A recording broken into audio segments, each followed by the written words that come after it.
Pero yo viniendo a hablar del cerebro. ¿Qué hace una psiquiatra hablando a directivos y a empresarios? A mí me gusta, soy hija y nieta de psiquiatra, investigar el comportamiento humano. Voy observando lo que va sucediendo en el mundo emocional, en el cambio en la población, e investigo qué subyace, qué va pasando, buscando las bases humanistas, biológicas, neurocientíficas del ser humano. Cuando uno se comprende, se siente aliviado. Y el problema que nos sucede muchas veces es que como seres humanos nos van sucediendo cosas, vamos sintiendo cosas, van surgiendo síntomas en nuestro cuerpo y no entendemos nada. Tengo 20 minutos para intentar explicaros cómo funciona nuestro cerebro y cómo funciona nuestro cerebro en este mundo digital tan apasionante. Y con esas ideas que os voy a dar, transmitiros unos tips, unos pequeños consejos para que el mundo digital saque lo mejor de nuestro cerebro y no lo peor de nuestro cerebro. Quizá alguno me haya escuchado en alguna ocasión y yo siempre hablo de una hormona, que es la hormona del cortisol. El cortisol es la hormona del estrés. Se activa en los momentos de amenaza, en los momentos de reto. Si uno va por la calle y le atracan, sube el cortisol. Si a uno le llaman por teléfono y dice que su empresa se ha quebrado en bolsa, sube el cortisol. Si a uno le llaman por teléfono y le avisan que su hijo ha tenido un accidente en el colegio, sube el cortisol. Esta hormona es clave en nuestra vida porque interactúa con todo el organismo. Es una hormona cíclica. Por las noches es baja y tiene que ser bajita para que yo duerma. A lo largo de la noche sube hasta las 8 de la mañana, que tiene su pico más alto. Lo interesante de esta hormona es que no solo se activa en los momentos de amenaza, sino también cuando yo me imagino un momento de amenaza. Es decir, mi mente y mi cuerpo no distinguen una amenaza real de una amenaza imaginaria. Ante algo físico real que me sucede, es decir, que me echen de mi trabajo, o ante algo imaginario, y si me echan de mi trabajo, se activa esta hormona. Y esto es un problema, porque el 90% de las cosas que nos preocupan nunca, jamás suceden. De hecho, es el 91,6%. Pero nuestra mente y nuestro cuerpo lo viven como si fuera real. Si pensamos en la pandemia, donde todos hemos tenido miedo, y el miedo cambia nuestro cerebro, nos intoxica de cortisol, todo nuestro organismo y nuestra mente se han transformado. Es decir, yo lo llamo la intoxicación de cortisol. Esta hormona toma las riendas de mi cuerpo y empieza a cambiar mi cuerpo y mi mente. Se me cae el pelo, me tiembla el párpado, tengo gases, me cambia el aparato intestinal, se me inflaman las articulaciones, me duele la espalda. Es decir, todo mi organismo responde a esta intoxicación de cortisol. Y por otra parte, a nivel psicológico, estoy irritable, tengo fallos de memoria, de repente me encuentro triste, duermo mal, despertares nocturnos, estoy inquieto por cosas. Y durante 5 años me he dedicado a investigar el cortisol, cómo bajar el cortisol, porque vivimos en una sociedad intoxicada de cortisol. Y la intoxicación de cortisol genera inflamación en el cerebro y en el organismo. Gastritis, gastroenteritis, amigdalitis. ¿Cuáles son las vías de escape? Y ahí es donde voy. Yo durante mucho tiempo he investigado cómo de forma sana conseguir equilibrar esos niveles de cortisol. Pero nos dimos cuenta, y muchos neurocientíficos a nivel mundial nos hemos dado cuenta, que la pantalla nos alivia. Y esto es clave. Lo que sucede en la pantalla son gratificaciones instantáneas. Yo quiero algo y lo tengo, y lo siento. El cofundador de Facebook, Sean Parker, reconoció en un evento médico en Filadelfia hace unos años: creamos Facebook para generar adictos. Nos dimos cuenta de la vulnerabilidad del ser humano, de cómo el ser humano necesita sentirse querido. El ser humano necesita sentirse reconocido, porque nada mueve más al ser humano que alguien te quiera o que crea en ti. Y dijimos, creemos Facebook. Subes una foto y la gente le gusta, y la gente te comenta, y la gente te pone likes. Pero ¿qué hemos descubierto? Que hay una hormona que subyace en el comportamiento de las pantallas. Y hoy estoy hablando de la pantalla, en esta primera parte, la pantalla como redes sociales, videojuegos, Instagram, noticias, mails, WhatsApp. Y aquí entra la dopamina. La dopamina es una hormona maravillosa en muchos aspectos porque es la hormona del placer. Es la hormona que está involucrada en las relaciones sexuales, en la comida rica, en el vino, en los videojuegos, es decir, en cosas que nos hacen pasarlo bien, que nos hacen disfrutar. Y funciona de una manera muy particular. A mí me apetece tomarme una copa con unos amigos y empiezo a generar dopamina. Y en el momento que tengo esa copa, que ya me tomo eso con mis amigos, tengo mi pico de dopamina y de repente tengo un gran bajón. ¿A quién no le ha sucedido que tiene un momento muy bueno en algo y de repente tiene ese bajón después? El alcohol, la cocaína, las drogas, los videojuegos, las redes sociales, la pornografía. La dopamina es la hormona de las adicciones. Cada vez que yo recibo un like, cada vez que yo recibo comentarios en mis redes sociales y recibo cosas gratificantes, tengo chispazos de dopamina. Es decir, la pantalla fue diseñada para ser adictiva y a día de hoy tratamos en consulta la adicción a la pantalla con la misma medicación que la adicción a la cocaína. Ojo, van por los mismos circuitos cerebrales. Esto lo cuento porque es importante que lo entendamos.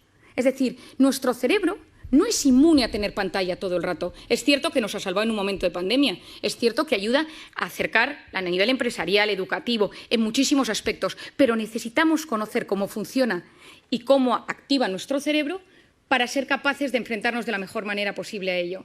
¿Qué ha hecho la pantalla? Que nos hemos convertido en drogodependientes emocionales, adictos a experiencias vibrantes, porque siempre llega algo en la pantalla. Yo activo la pantalla, yo actualizo la pantalla. Si uno de vosotros se levanta una mañana y no hay nada en el WhatsApp, uno reinicia el teléfono. Porque que nadie te haya escrito nada en el teléfono significa que algo ha sucedido. Y lo siguiente que sucede es que te metes en Internet a ver si es que se ha caído WhatsApp a nivel mundial. ¿Por qué? Porque nosotros nos hemos acostumbrado a recibir emociones y sensaciones constantes. Las empresas se dieron cuenta de esto. Facebook, Google, todas las empresas de Silicon Valley, Palo Alto, todo el mundo vio que esto era importantísimo. ¿Y qué sucede hoy en día? Que hemos transformado la economía mundial en la economía de la atención. Lo que importa a las empresas es conseguir mantener la atención del usuario el mayor tiempo posible en una pantalla.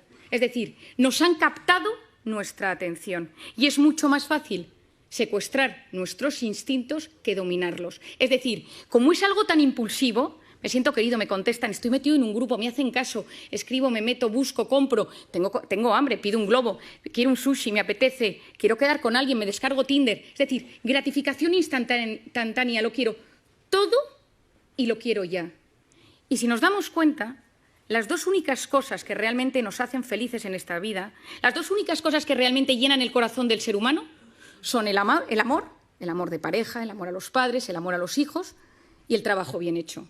Y ni el amor ni el trabajo son a base de gratificación instantánea. Son todo lo contrario. Pospongo recompensa, paciencia, esperar a no recibir todo el rato lo que busco y lo que quiero. Tiempo, tiempo, tiempo. Y hoy en día no sabemos esperar. Y hay otra zona del cerebro que es fundamental que os explique. Y se denomina la corteza prefrontal. La corteza prefrontal es esta zona delantera de nuestro cerebro y es la zona que se encarga de la atención, de la concentración, de la resolución de problemas y del control de impulsos. Nada, es la que se encarga de que seamos seres superiores. La que yo de repente voy caminando en un restaurante y tengo apetito y veo que mientras voy por el pasillo que un señor está comiendo y no le quito la comida del plato. La que hace que yo de repente me apetezca comprarme algo y no me lo compro. Que de repente veo a una persona que me gusta por la calle, estoy casado y digo, no me conviene porque estoy comprometido con otra persona. Esto es la corteza prefrontal. Es el centro neurálgico de la voluntad. Pospongo las cosas o las retiro de mi camino porque no me convienen. Cuando un bebé nace, la corteza prefrontal es profundamente inmadura y el desarrollo del cerebro funciona de atrás para adelante y a medida que uno se va haciendo mayor, va madurando hasta que la corteza prefrontal madura en torno a los 15, 18, 21, 25 y hay gente que no madura casi nunca. En las mujeres madura antes, en los hombres madura después. Si la corteza prefrontal se activa en un bebé de tres maneras. Es decir, ¿cómo activas la atención de un bebé? Con tres cosas: luz, sonido y movimiento. Si alguno tiene un bebé o ha tenido un hijo, se da cuenta, de repente el hijo está en su hamaquita, pasa el padre, pasa la madre y gira la cabeza. Presta atención. De repente se enciende una lucecita, presta atención, escucha una música y activa su atención. ¿Qué queremos nosotros con la corteza prefrontal de nuestros hijos? Que a medida que se van haciendo mayor, presten atención a objetos inmóviles, a un profesor, que estén sentados en la salita de espera, que vean una puesta de sol y les guste, que puedan ir a un museo, que puedan leer un libro. Es decir, que no solo se active su corteza prefrontal con la luz, con el sonido y con el movimiento, sino que también sean capaces de prestar atención a una conferencia.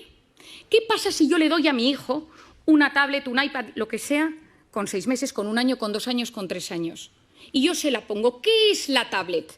Luz, sonido y movimiento. Y el cerebro del ser humano funciona con un mecanismo que se denomina use it or lose it. O lo usas o lo pierdes.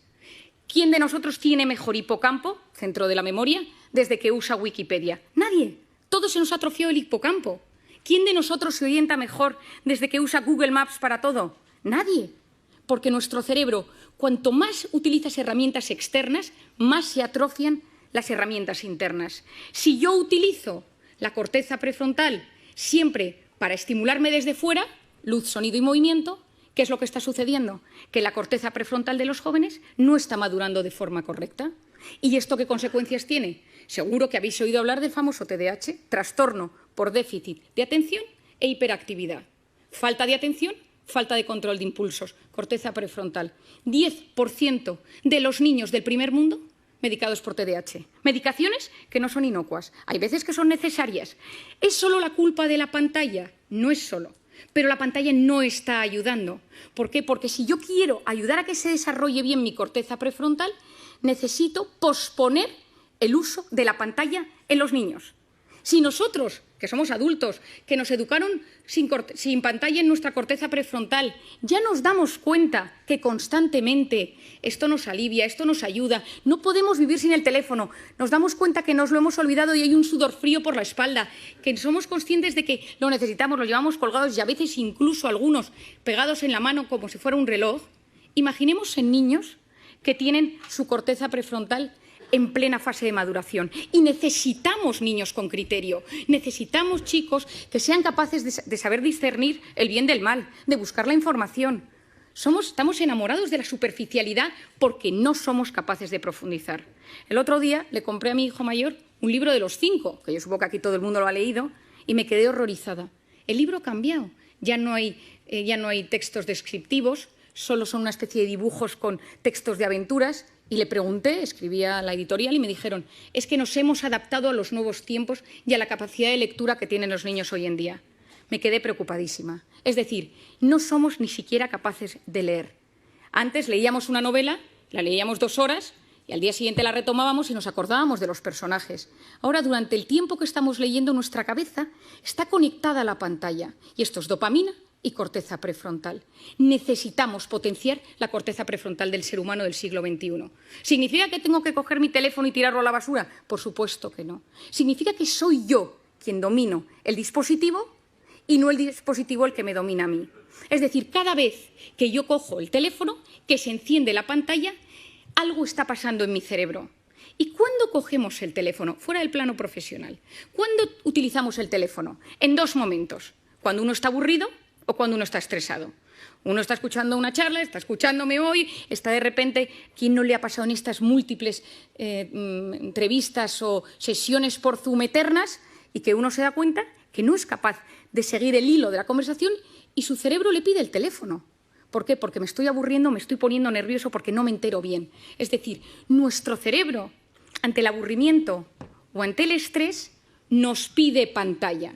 Si esto lo hacemos también con los niños y con los jóvenes, ¿qué sucede?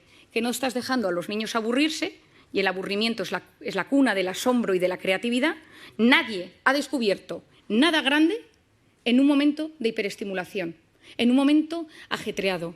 Unos vieron caer una manzana de un árbol, otros paseaban por los jardines de Atenas. Es decir, si tú quieres crear algo, si tú quieres que te pasen cosas buenas, necesitas ser capaz de frenar el círculo de la hiperestimulación.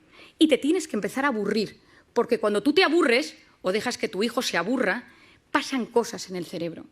Si tú no sabes gestionar el estrés y cada vez que te enfadas con tu marido, con tu mujer, y fijémonos, coges el teléfono, tu hijo te pone de los nervios, coges el teléfono, has tenido un problema con tu jefe, coges el teléfono, porque te alivia, porque fue diseñado para aliviar. Y conocemos los mecanismos que subyacen al tema, pero entonces ya no sé gestionar la ansiedad. Y ojo, quien no sabe gestionar sus emociones en el siglo XXI lo pasa muy mal. Y si me vuelvo al campo de los niños y si me vuelvo al campo de los jóvenes, el que no sabe gestionar estos problemas acaba con problemas de tolerancia a la frustración. Yo siempre digo que darle a un niño un teléfono es como ponerle un minibar en su cuarto. Y decirle, oye, que cada vez que te encuentres mal puedes tomarte un chupito. Porque el cerebro se siente aliviado ante esa carga de estrés. Tenemos que conocer cómo funciona la pantalla, tenemos que conocer cómo funciona el cerebro para entender que es algo bueno, que las pantallas traen cosas muy positivas, pero que tengo que ser yo quien domine el dispositivo y él no a mí. Hay un documental que se llama The Social Dilemma, hecho por Netflix, que os recomiendo. Está Tristan Harris detrás de ello, que es lo que denominan en Estados Unidos, le llaman the closest thing Silicon Valley has to conscience, lo más cercano que tiene Silicon Valley a la conciencia, porque él ha abierto la posibilidad de que haya comités de ética en las grandes empresas tecnológicas para hablar de estos asuntos, porque es la primera vez en la historia que los hijos son menos inteligentes que sus padres. Y me refiero a inteligencia, capacidad de buscar, capacidad de discernir, encontrar dentro de toda la información y saber encontrar lo importante. Estamos en la era del exceso de información y de la falta de formación. Y encima estamos generando una sociedad que no sabe buscar lo correcto, porque ante el estímulo tu cerebro no te permite frenar, no te permite el silencio. Por lo tanto, tenemos mucho, estamos hiperestimulados, nos llegan demasiadas cosas y hay un fracaso en la gestión de la abundancia de lo que nos llega. No sabemos gestionarlo. ¿Qué creo que es lo importante? ¿Qué ideas os daría? La primera de todas, que yo la he recomendado en todas partes, en mis conferencias, en mis libros, a todo el mundo, quitar las notificaciones de la pantalla. Porque las pantallas, cada vez que nos llega algo, que puede ser un grupo del colegio de mi hijo, puede ser un grupo de amigos del tenis de los sábados, es decir, son cosas que hacen pequeñas activaciones de la corteza prefrontal que a la larga me la debilitan. Y que recordemos esto, necesitamos una sociedad con una buena corteza prefrontal. Potenciar esa corteza prefrontal posponiendo la recompensa. Me apetece meterme ahora a ver si me ha escrito alguien por WhatsApp. No lo hago. Me apetece pedirme esta comida ahora. No lo hago. Me voy a meter en Amazon y me voy a comprar esto para que me llegue mañana. No lo hago. Yo pospongo la recompensa. Mi padre, que es un gran sabio de la voluntad, siempre ha dicho, una persona con voluntad llega más lejos que una persona inteligente. Por otro lado, esculpir nuestra atención. ¿A qué quiero prestar atención? Las cosas buenas de la vida suceden en la vida real, porque la vida virtual va a base de gratificaciones instantáneas. Volvamos a conectar con la vida real. En plena pandemia, sí, en plena pandemia tengamos que conectar. Durante tiempo nos han dicho no saludes, no sonrías, no te acerques, no abraces. Y ahora yo lo que digo es, tomemos tiempo para preguntarle a la gente cómo está de cara. Sonriamos a las personas. Volvamos a generar esa conexión humana que es absolutamente clave. Y no quiero terminar sin hablaros de una cosa que para mí, y a pesar de que sé que es un ámbito que os va a sorprender, es fundamental. Os he contado que yo llevo varios años investigando el cortisol y siempre investigo las hormonas y la dopamina, la del placer, la serotonina, la felicidad, la oxitocina, la hormona del parto y de la lactancia. Y hace 2 años me sucedió una anécdota. Acababa de nacer mi tercer hijo, yo tengo 4 niños, y acababa de nacer mi tercer hijo y yo estaba en plena lactancia y estaba de baja maternal. Y me llamaron del hospital y me dijeron que estaban presentando un nuevo fármaco en Madrid y me acerqué con mi coche, yo tengo un Golf muy viejo que tiene muchos años, que está medio rayado, al centro de Madrid.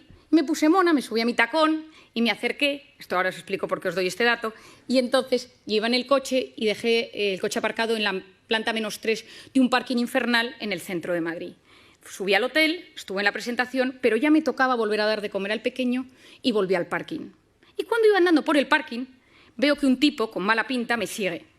Y entonces empiezo a ver que me sigue, empiezo a andar y digo, ay, que me está subiendo el cortisol. Soy muy consciente de mis cosas y empecé a notar que me angustiaba y que empezaba a no poder respirar y de repente, al lado de mi coche rojo, viejo, rayado, había un cochazo. Y entonces me dijo, dame las llaves. Y le dije, no, que mi coche es el rojo viejo, que este no es mi coche. Y entonces, en vez de darle las llaves, el móvil, la cartera, todo, me subí al coche, bajé el pestillo y arranqué. No podía respirar, me dio un ataque de pánico y encima era plenamente consciente. Taquipnea, taquicardia, no puedo pensar, corteza prefrontal, se me duerme la mano. Y me conocía todos los síntomas, pero no era capaz de relajarme.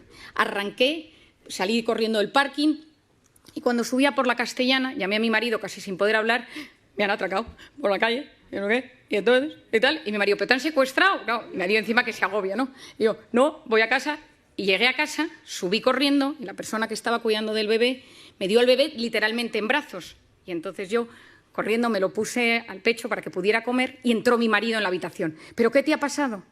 Y yo, con una calma sorprendente, le empecé a explicar, no, es que estaba en el parking, y un tío con mala pinta, y me dice, Mario, ¿te has tomado algo? ¿Cómo te has relajado? Y digo, tienes toda la razón.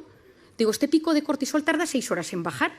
Digo, no es cómo soy capaz. Y de repente me quedé mirando al bebé y dije, ¿y si la oxitocina de la lactancia bajara el cortisol?